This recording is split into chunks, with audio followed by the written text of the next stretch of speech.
ప్రకాశం, ఒంగోలు వినాయక చవితి వేడుకలు వైభవంగా జరుగుతున్నాయి. పలువురు పర్యావరణ హితమైన వినాయకుని విగ్రహాలు ఏర్పాటు చేసి అందరికీ ఆదర్శంగా నిలుస్తున్నారు. ఒంగోలులో సమతానగర్లో టెంకాయలతో గణేష్ని విగ్రహం ఏర్పాటు చేశారు.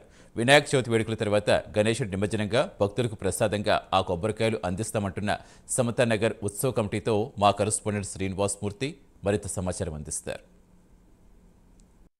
ప్రస్తుతం పర్యావరణాన్ని కాపాడుకోవాల్సిన బాధ్యత అనేది మన అందరి మీద ఉంది. దీంట్లో భాగంగానే ప్రస్తుతం నేడు వినాయక చవితి జరుగుతున్న సందర్భంగా గణనాయకుడికి సంబంధించిన విగ్రహాలకు సంబంధించి మట్టి విగ్రహాలు కానీ అలాగే పర్యావరణాన్ని పరిరక్షించుకునే విధంగా అనేక విధాలుగా వినాయకులను పెట్టాలనేది కోరుకుంటూ, అలాగే ప్రస్తుతం ఒంగోలుకు సంబంధించి ఒంగోలులో టెంకాయలతోటి వినాయకుడిని తయారు చేశారు. పర్యావరణాన్ని కాపాడే విధంగా ఇక్కడ చేశారు. ఇక్కడ మహేష్ శర్మ ఉన్నాడు. దీనిపై మహేష్ శర్మ గారిని ఒకసారి అడిగి తెలుసుకుందాం. చెప్పండి, టెంకాయల వినాయకుడిని తయారు చేయడానికి కారణం ఏంటి, అసలు ఏంటి? ఓం శ్రీ గురుభ్యో నమః. హరి ఓం. ఓం గం గణపతయే నమః. ముందుగా ప్రకాశం జిల్లా భక్తులందరికీ కూడా వినాయక చవితి శుభాకాంక్షలు తెలియజేసుకుంటూ, ప్రకాశం జిల్లా ఒంగోలు పట్టణంలో సమతానగర్లో గత 36 సంవత్సరాలుగా సమతానగర్ యూత్ ఆధ్వర్యంలో ప్రతి సంవత్సరం కూడా అంగరంగ వైభవంగా అత్యంత సుందరంగా ప్రతి సంవత్సరం కూడా అభివృద్ధి చెందుతూ ఈ శరన్నవరాత్రి మహోత్సవాలు అంగరంగ వైభవంగా చేసుకుంటూ వచ్చారు. ఈ సంవత్సరము 36వ సంవత్సరం కాబట్టి పర్యావరణాన్ని కాపాడడం కోసము ఎటువంటి అతివృష్టి అనావృష్టి కూడా ప్రజల దగ్గరికి రాకుండా ఉండాలని ప్రకృతి స్వరూపంగా పూర్ణ ఫలము అంటే కొబ్బరికాయ, భగవంతుడికి విశేషమైనది పూర్ణ ఫలం. అట్లాంటి పూర్ణ ఫలాలతో కొబ్బరికాయలతో 17 అడుగుల స్వరూపంలో మన సమతానగర్ యూత్ ఆధ్వర్యంలో ఎక్కడా లేని గొప్ప విధానంగా ఈ గణపతిని రూపుదిద్దించారు. అట్లాంటి ఈ గణపతి స్వరూపంలో ఈ శరన్నవరాత్రి మహోత్సవాలు అంతా కూడా ప్రతిరోజు కూడా ఉదయము సాయంత్రము కూడా భక్తుల సహాయ సహకారాలతో అంగరంగ వైభవంగా పూజలు అందుకుంటూ ఉన్నాడు మన గణపతి.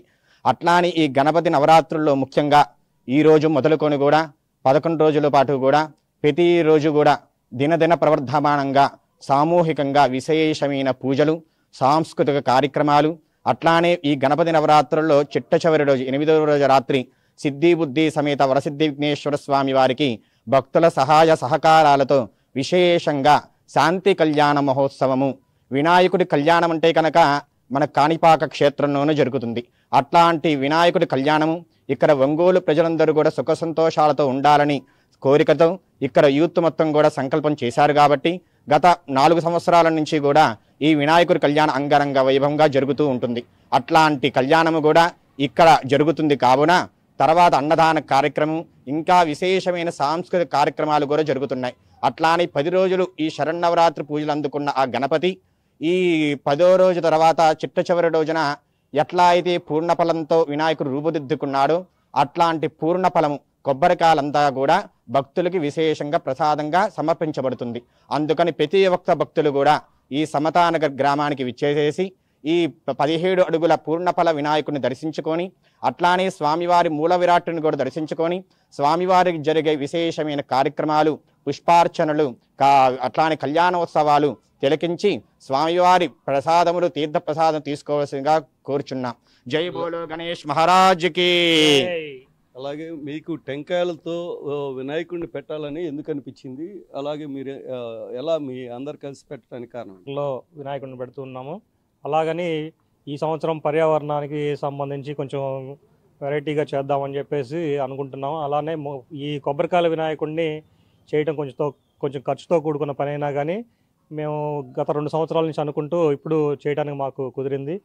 ఈ 16 అడుగుల వినాయకుడిని పెట్టడానికి పర్యావరణానికి ఇబ్బంది లేకుండా ఈ మట్టి వినాయకుళ్ళు, అట్లానే ఈ అందరికీ ఇట్లా ప్రోత్సాహం ఉండాలని అందరికీ తెలియజేస్తూ ఇట్లా కొబ్బరికాయలతో పెడదామని చెప్పేసి ప్రజల కోసం అందరూ ఈ టైప్లో ఇది కానీ మట్టి వినాయకుళ్ళు కానీ ఇంకా అట్లా ఏదన్నా ఈ పర్యావరణానికి సంబంధించి పెడతా ఉంటారు. ఒక జనాలకు కూడా ఒక ఇదిగా ఉండటం కోసం, భక్తులకి అందరికీ ఉండాలని చెప్పి మేము తెలియజేయడం కోసం ఇట్లా ట్రై చేయడం జరిగిందండి. ఇప్పుడు నిమ్మను పరిరక్షించడానికి వినాయకుడిని అనేది టెంకాయలతో తెచ్చారు. అది కూడా టెంకాయలు కూడా స్వచ్ఛమైనగా, టెంకాయ అనేది స్వచ్ఛతకి మారుపేరుగా ఉంటుంది కాబట్టి టెంకాయలతోటే పెట్టడం జరిగింది. అలాగే ఈ నిమజ్జనానికి సంబంధించి కూడా నిమజ్జనం రోజు భక్తులకి ఇక్కడికి వచ్చే భక్తులకి ఆ టెంకాయలని కూడా ప్రసాదంగా అందించనున్నామని చెప్పి ఉత్సవ కమిటీ సభ్యులు చెబుతున్నారు. కెమెరామెన్ అనిల్తో శ్రీనివాస్, ప్రైమ్9 న్యూస్, ప్రకాశం జిల్లా.